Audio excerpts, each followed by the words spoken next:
Welcome back to our fifth episode of Canes Baseball Great Lakes College Spotlight Series. This is Brian Blondell, owner and director of baseball operations. This week, we're excited to connect with Maryville University freshman right-handed pitcher and former NIC Player of the Year, Ben Gregory. Each week, we're going to continue to connect with former players now at the college level and just see how things are going and learn a little bit about their journey there.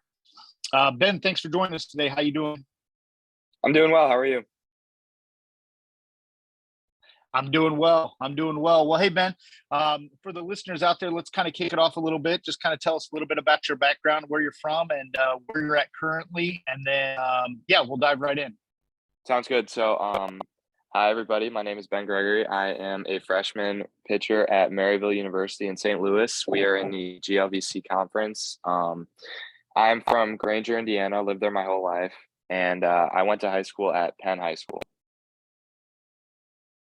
Fantastic. St. Louis, Missouri, man. We would think, definitely better weather down there than what we get continually up in the north, but we know that's not always the case. So, Ben, how long you been playing baseball? And, kind of tell us a little bit of background about where you played at, coming up through your youth levels. And then obviously we know Penn HS for high school, but then where did you play during the summer months? Yeah, so I've been playing baseball since I was 4 years old, so basically all my life. Started at Harris Little League and played there till I was 9. And then I went to travel ball and I played for the Granger Cubs for 3 years. My dad coached that team. And after that, I played for the Indiana Nitro for a couple seasons, the Midwest Astros for a couple seasons. And eventually in my junior year summer, I played for 5-Star National Midwest. So basically I had kind of an all over the place travel experience, but all of those teams eventually got me to be able to be a college baseball player now. Yeah, absolutely. Right. I mean, so through all that journey, right, through Harris, obviously being coached with your dad, Granger Cubs, Indiana Nitro, and then 5-Star, who do you think, or, were there multiple people that had an impact on you? Who impacted the most on you think, or even a couple people? Yeah, so first one obviously is my dad. Being able to have him there through pretty much everything was super beneficial in my life, not just to create a good relationship with him, but also for all the lessons that I learned throughout that. And then the other coach I would say that had the biggest impact on me was Coach Dykes at Penn. Starting as a freshman, obviously most people are a little intimidated by him considering he's been there since 1980 or whatever year it's been, but getting older, you start to learn. He definitely has a soft side, and once you get to know him better, there's a lot of things you can take from his experience. Yeah, I mean, give me a little background, right? I mean, obviously Penn High School, for those that are listening, right? I mean, it's by far the largest high school, in the South Bend area. It's consistently known for being a winning program, a winning culture. Obviously, Coach Dykes has done a fantastic job over there, consistently, finding ways to get everybody on the same page. Obviously, you were, extremely successful being able to be a part of a state championship team at the high school level, as well as being the NIC Player of the Year. Tell me about that experience at the high school level, right? I mean, because I think that's a big part of our kids that are coming up. They get an opportunity to play at that high school level, and how they should go about getting prepared for that. Yeah. So as a freshman, I actually played on the freshman team. I was 5'11", 140, soaking wet. I had never played at like a true level like that where there's practice 5 times a week and games and everything like that. So coming into that, it was definitely a little bit of a culture shock for me. As I got through freshman season, I did well there. And then coming into sophomore year, I was most likely going to again play on JV, but then COVID came. And so all of my energy at that point then went to travel ball, and I had a good summer and came back in junior year. Throwing harder, I was bigger, I gained a little bit of weight, and junior year was a really successful year for me. I threw, I think, 52 innings total. The 36 innings I threw around there in conference, I didn't give up an earned run. And I ended up being the conference player of the year, all conference first team for pitchers. And however, like as a team, we weren't as strong as we were in my senior year. And so going into senior year, I actually found out at the end of the summer that I had torn my UCL and would need surgery on that. Mm. And so I got surgery September 7th of my senior year. And by January, I was already throwing again, and my first bullpen was in March. And so I knew that I wanted to come back and have a senior year that I could remember with my high school teammates and really just do it for the program that had done so much for me. And so I worked as hard as I possibly could to get back as fast as I could and actually played in the first game of the season for Penn.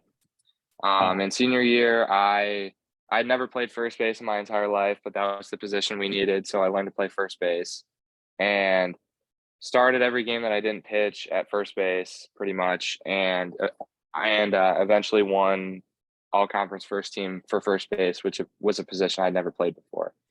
And That's awesome.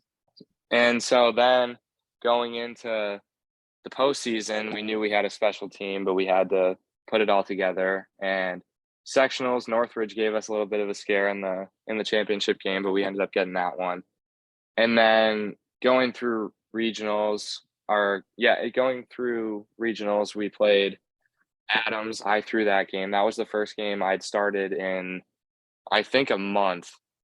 Between the last game I had started on the mound and that game, and I threw 5 innings. I think we ended up shutting out Adams, if I'm not mistaken. And then we came to Lake Central, and that was probably our toughest opponent all year, honestly, was that regional game at night in LaPorte. And Zach David ended up walking that game off. We won 5-4. And we knew if we won that game that there was a pretty decent chance we'd end up playing in state. And so it was determined that I would throw the semi-state game against Zionsville. And I threw 5 innings in that game. We ended up winning 5-3, I believe. And then state came around, and right after the Zionsville game, me and Coach Sykes were talking, and I told him that I wanted to start the state championship game. And he said that was already the plan, just don't tell anybody. And so as the reporters started coming to our practices and stuff, I had to keep it kind of quiet so that Cathedral didn't know who we were throwing. And I have a friend at Cathedral that played for Cathedral, and he said that up until the lineup card was presented, they had no idea. So I guess that plan kind of worked. And so state championship comes, easily the biggest game I've ever played in my entire life. The stands were packed. It was a huge pressure moment, and I ended up probably throwing the best game of my entire life. 7 innings, no runs, 3 hits allowed, on 84 pitches in a 7-inning complete game. And so winning state, and then not only that, I was awarded the Mental Attitude Award by IHSAA after the game. So not only having such a big team accomplishment and reaching the peak of what our season was, but then to have such a huge individual accomplishment on top of that was really special. Yeah, and that's a great ride. I was at that Lake Central game. That was electric. I mean, it was an awesome between two teams. And I remember that Zach David hit. That was, I can remember it like yesterday. So obviously you talked about, I'm going to throw something in here. You talked about having the arm injury. Explain that, when did you know? And then that recovery process, right? What went through your mind, and, what did you, obviously the recovery process to get back to where you are today and your senior year and being successful? Yeah. So about halfway through my junior summer, which is generally the biggest recruiting summer for college baseball, I started to have pretty bad pain in my elbow. And there was one tournament where I was playing in Creekside in Kansas City where I threw a game, and by the end of the night, my elbow was completely swollen. I woke up in the morning and couldn't move it, and I was pretty nervous. I had ice on it most of the day, and then I still didn't have any offers at that point. So going through all of junior year of high school with how successful of a season I had, and going into the summer, I had no offers. So I was still pretty nervous at that point about the possibility of, not being able to play somewhere in college, at least at the desired locations that I had. And so I ended up throwing 3 times after the moment where I most likely tore it. And Mm. so eventually my velo started to dip and coaches started to stop reaching out. And I eventually had a coach ask me if I was hurt. And at that point, that was kind of a slap in the face, like, yeah, let's go get this checked out. And so went to the doctor, got the MRI. They did all the tests on it in the first initial meeting and they thought that nothing was wrong, which is still pretty weird to me that I passed all of the mobility tests with no pain. And we get to the meeting with the doctor, who checked out the MRI, and me and my dad both sit down thinking that we were just gonna get the news that I needed like 2 weeks off, rest, and that I'd be able to come back in the fall and throw a full fall season, and that would be what would eventually get me recruited. And the first words out of his mouth, I'll never forget this, were, "Yeah, your elbow is pretty messed up, man." And I go, Oh, and it was just a complete shock to me. He opens the picture of the MRI and it's torn. It's very obviously torn. They inject, for anyone who doesn't know, they inject dye into your elbow, and there's a gap between the two bones where your UCL sits that there should not be dye in between, and it was completely full of dye. mm. So my UCL tore off of the top of the part that it connects to, which allowed me to have a new type of surgery called primary repair with internal brace. And basically, they're able to use the pre-existing ligament instead of having to take a tendon out of your wrist.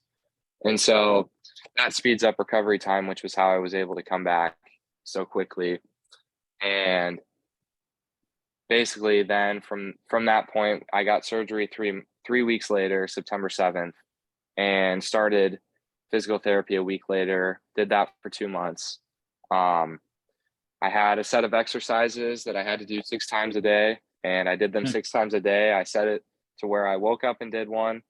After breakfast, I did one. Twice during school, I did one. Right when I got home, I did one. And right before I went to bed, I did one. And so Yeah. the set schedule that I made for myself allowed me to come back as quick as I did. And when I started throwing, I had that to where I had a set distance I was able to go and a set amount of throws that I was able to go. And I would throw 3 times a week. And eventually I was cleared to throw a bullpen. And the first bullpen I threw, Penn High School, we do a field cleanup day. I threw it on field cleanup day. And then about 2 weeks later, I want to say, season started. We played Riley in our second game because our first game got rained out, I think. Okay. And before that game, coaches were talking about me potentially coming in to throw, and I was pretty nervous about it, actually. And eventually they were just like, yeah, I think it's time for you to get over the mental side of it and just see what you can do. And so I threw an inning in relief. And that kind of pulled the nerves out of my head. I think being able to Yep. come back into an actual game and see real results was very good for me. And then a week later, I threw my first start against Mishawaka. And that was the game that I put in my head that I wanted to come back in. And so I was able to accomplish that goal. And I threw 5 innings, gave up 1 hit, and we eventually won that game. And then after that, I just kept gaining more stamina and throwing more bullpens. And then I threw 18 innings in the entire regular season. And within the month of the postseason, I threw another 18. So basically Wow. doubling my innings count from the regular season to the postseason. That's a journey. And I mean, I don't think some people understand, how difficult it can be, right? I mean, the commitment that you have to have, the Yeah. resiliency, the mental toughness that you have to have, to not only have the surgery right once it's done, but then obviously the full recovery and believing in yourself and knowing that you're going to put your mind to it. So, Yeah. it seems unfortunately all too common nowadays. Hmm. With these injuries, but it's really good for modern medicine that individuals like yourself are able to get back on the mound, right? You're able to do that in a Yeah. quicker turnaround. You didn't lose your senior season, right? You were able to go and experience that. So I mean, thank goodness for that. So for sure. So Yeah. lead me from that process, right? Obviously, you have your injury. You're not being recruited. You're back, you're healthy, you're starting to throw, you're getting through the mental side of it. How did you end up at Maryville? How did that end up starting to take form? And then when did you know that was a school for you? Yeah. So basically, the day after surgery, I emailed every single Division II school in the Midwest. Um, Basically outlining the fact that I had just received surgery. I listed all my high school stats, all my travel stats, video link to my travel season and my high school season and my PBR profile. Um, I had one school reach back out to me, and that was Quincy University. And so after Okay. that, I took a visit to Quincy, and then I started following all the coaches um, that I had emailed. And so started to receive some follow backs, and eventually I followed Maryville's assistant coach, Justin Paulson, who's our hitting coach and recruiting coordinator. And a minute later, our pitching coach reached out to me via text and basically said, "We want you to come down for a visit. We like what we see on video." And ended up visiting, got my offer. And on the drive home, I turned to my dad and I said, "Feel bad for all the schools that I'm going to have to eventually say no to because I think this is the place for me." And so the coaching staff made me feel really welcome. Um, the campus I really liked. The major that I'm in, sports business management, was something I'd always thought of doing, but never knew that it was a real major out there. And basically, just the trust that they had put in me to offer me after never seeing me in a live game and following surgery was something that was really important to me as well. Yeah, absolutely. I mean, that's people, I don't think sometimes, I mean, I think we sometimes take for granted social media, right?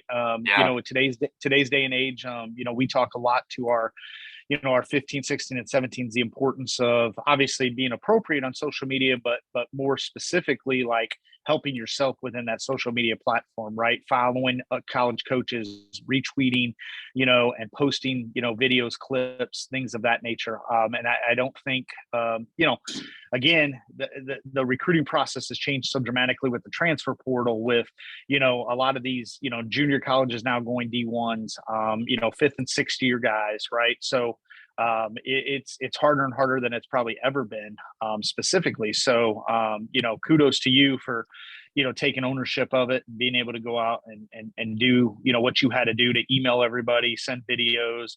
All of our guys within our organization get a free virtual combine link that allows them to have full reign, to basically build out their recruiting platform, right? So whatever they Hmm. want to do from the beginning to the end, and they have free access to every college coach that's basically coaching in America, and so it's a testament to you, right? Because it's some we always say you got to have the ownership, right? It's not the parents' responsibility. You got to have the ownership, and then but you got to be able to post videos. You got to be able to post different things to social media to be able to get that attention to you. So well, let's dive into the season. So it looks like the team's doing pretty well in the GLVC, which is a very, very good conference at the Division II level. Currently, you guys are 19-7 overall, first Hmm. place in the GLVC. You're off to a good start at 4-0, 32 and a third innings, 37 strikeouts. Opponents are hitting only 228 against you, which is awesome. Tell me a little bit about the season. Kind of how it's going so far, how you feel like your performances are going, and where do you see the next, basically, I guess I'd say 45 to 60 days, right, as you guys wrap up your regular season and dive into the conference tournament and so on. Yeah. So individually, my season I think is going really well. I came into this year not really knowing what my role would be, but knowing I had to work for whatever I was eventually going to be in. And so I started the season off as the Saturday starter, after having a really good spring and fall, only allowing 2 hits total in inter squads and in games against other schools in the fall. So coming into this year, I also was sitting mid to touching upper 80s, basically 85 to 86, topping 87 to 88.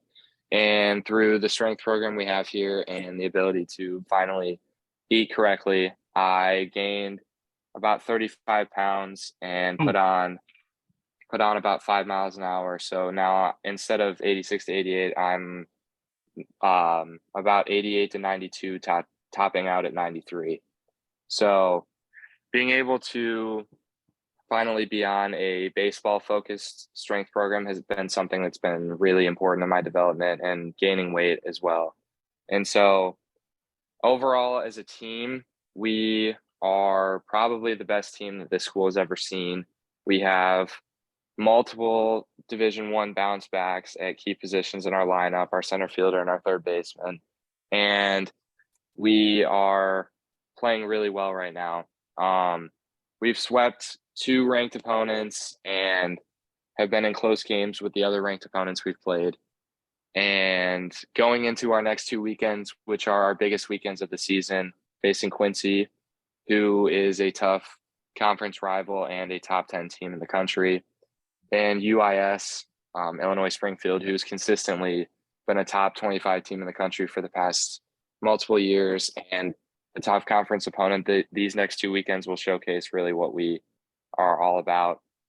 And so being able to be a freshman and be in as big of a role as I've been in has been something that's been a big challenge for me. Now becoming the Friday starter for my team puts a lot of pressure on me to start off the series as well. And so being able to handle that pressure and perform consistently has been something that I've been really working on this year. And I think overall I've had a successful season so far. Yeah. I mean, it definitely looks that way. And I'm glad you said, weight room. I think sometimes at the high school level, we stress pretty heavily, guys getting in. We've built a program that basically has them, 3 days a week, lifting, and some high schools do have those, right? Penn does, some don't. Mm-hmm. And truly understanding, the importance of strength training and getting into the weight room, getting into a right program, and how crucial that is. We implemented that about 2 years ago. And I wish we'd have done it sooner, but you just don't necessarily always know, right? And so it's becoming so important for these guys coming out of the high school ranks, going into college. So, but yeah, 35 pounds, that's pretty good. That's putting on some weight for you for sure. But a lot of people don't realize, right? I mean, that strength, that lower half, that just muscle mass, eating right, and doing the things naturally that you need to do for your body to be able to perform at a high level is so important. So kudos to you just for focusing on that. What's your plans? What's your plans when the season's over? Are you going to play summer ball? Are you doing that? And if so, where? Yeah, I am playing for the Quincy Gems in Quincy, Illinois, and they're a member of the Prospect League who has teams all over the Midwest. And in the fall is when most college players are put into a league, and my coach recommended me to play for the Gems, and eventually I signed the contract and everything like that. So depending on how many innings I throw the rest of this year will be how long I actually stay in Quincy, but it's looking like it'll probably be a month. Okay. So 3 to 4 starts just to get the rest of my innings in, and I'll be staying with the host family out there as well. Excellent. Yeah, those summer collegiate teams, obviously the Prospect League's a good one. So, but yeah, for, again, a lot of individuals not really truly understanding, right? It's kind of like having a much larger high school season, and then you go into an abbreviated travel season, right? That's kind of the way to kind of picture it from the perspective of a high school student understanding what college. It's a lot of teams are playing 45 to 50, games at the collegiate level, if not more, and then they go into abbreviated, obviously, just to make sure you get your innings, like you said. So, so Ben, as we're kind of wrapping up here, if you could think of messages that you think would definitely, if you have a 10, 11, 12-year-old out there listening, or if you have a high school sophomore, junior out there listening, what message would you have for them in regards to the game, preparation, anything that you think could be impactful to them, to just help them in their journey? Yeah. So the biggest things I can think of are continue to make the game fun.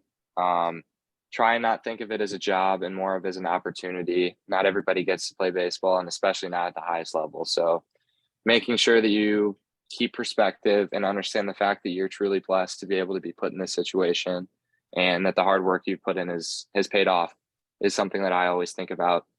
And then also stay focused and continue to conquer the goals that you have set for yourself. Don't let anybody get in your way.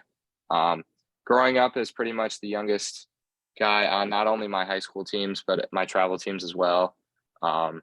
Never letting age or size or anything like that stay in your way from achieving the things that you want to achieve. And then finally, don't let obstacles such as injury or getting cut from a team or not making the certain team that you were trying to make, don't let that affect your overall journey. Those are just little bumps in the road of the long road that is playing baseball. Injury for me was only 6 months out of 18 years of my life. And so being able to make that 6 months into a lesson and not a hurdle that you eventually fall over is something that was super important to me. Yeah, very, very well said. Right. I mean, again, there's this game is a game of failure. And so, there's a lot of things that are going to try to bring you down if it's not just, again, an injury or a situation. It's going to be, another player, another, individual, another parent, right? If somebody's always going to try to tell you, and actually remember what your goals are, stay around the positive people, the people that are there to help you and be supportive of you. And I think that's a strong message to obviously resonate with no matter what age you are. If you really have a passion to want to play, high school, or if you want to play college, or even beyond, Mm-hmm. right? I mean, there's so many opportunities, but it's not going to be easy every step of the way. So there's going to be moments where it's going to be difficult. So I definitely appreciate it. Glad to connect. Obviously, got to coach against you at the high school level, and had some good opportunities just to kind of get to meet you and get to know you. And I know that you've definitely done a really good job. And obviously, I know there's a lot of people in that Granger area, Penn community, right, that are proud of what you accomplished and what you helped. Obviously, Kingsman Nation kind of be successful at last year, winning that state title. So I want to wish obviously you guys, Maryville and yourself, obviously the most success as the season continues. Obviously, free of injury of any sorts, and I hope you guys end up winning a conference championship and can go on beyond that. So, Yep. Thank you. Yeah, absolutely, man. Absolutely. Well, hey, guys, that wraps up episode number 5 of our College Spotlight series here with Ben Gregory from Maryville University. Make sure to subscribe to our YouTube channel at Canes Baseball Great Lakes. We'll continue to do more live interviews like we had today with Ben. We're going to be posting some live game footage. We've got player spotlights coming up with our high school guys as the high school season really kind of kicks off after spring break. And more about the season as we continue through June and July. So appreciate you listening, and I hope everybody has a good day.